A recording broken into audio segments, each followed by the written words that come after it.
আতিয়া মসজিদ বাংলাদেশের অন্যতম একটি প্রাচীন ও দৃষ্টিনন্দন প্রত্নতাত্ত্বিক নিদর্শন। এটি টাঙ্গাইল জেলার দেলদুয়ার উপজেলার আতিয়া গ্রামে অবস্থিত। আরবি আতা শব্দ থেকে আতিয়া নামের উৎপত্তি, যার অর্থ দানকৃত। সুলতান আলাউদ্দিন হুসাইন শাহ এবং পরবর্তীতে কররানী শাসক সুলাইমান কররানী, সুফি সাধক হজরত শাহ বাবা আদম কাশ্মীরি রহমতুল্লাহ আলাইকে ধর্মপ্রচার ও আনুষঙ্গিক খরচের জন্য এই অঞ্চলটি ওয়াকফ হিসেবে প্রদান করেন। পরবর্তীতে সুফি সাধকের পরামর্শে 1608 থেকে 1611 খ্রিস্টাব্দে সম্রাট জাহাঙ্গীরের শাসনামলে বাইজিদ খান পন্নীর পুত্র সাইদ খান পন্নী এই ঐতিহ্যবাহী মসজিদটি নির্মাণ করেন। স্থপতি মোহাম্মদ খাঁ এটি নির্মাণের পরিকল্পনা ও পরিচালনা করেন। পরবর্তী সময়ে 1837 সালে রওশন খাতুন চৌধুরানী এবং 1909 সালে আবুল আহমেদ খান গজনবী মসজিদটি সংস্কার কাজ পরিচালনা করেন। সুলতানি ও মুঘল স্থাপত্য রীতির এক অপূর্ব মেলবন্ধন দেখা যায় এই মসজিদে।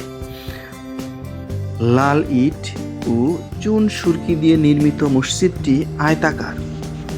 এর দৈর্ঘ্য 18.29 মিটার, যা 59 ফুট, প্রস্থ 12.19 মিটার বা 40 ফুট এবং দেয়ালগুলো প্রায় 2.23 মিটার বা 7 ফুট পুরু।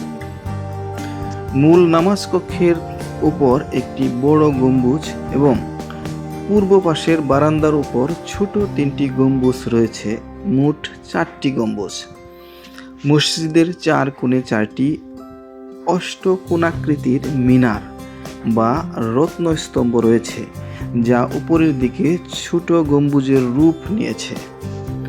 দেয়ালগুলো চমৎকার পোড়ামাটির ফলক চিত্র বা টেরাকোটার কাজ রয়েছে, যেখানে জ্যামিতিক নকশা ও লতাপাতার বিচিত্র চিত্রায়ন দেখা যায়। এর বর্গাকার কার্নিশ সুলতানি আমলের পরিচয় বহন করে। বাংলাদেশ সরকারের প্রত্নতত্ত্ব বিভাগ বর্তমানে আতিয়া মসজিদটিকে সংরক্ষিত প্রত্ন সম্পদ হিসেবে রক্ষণাবেক্ষণ করছে।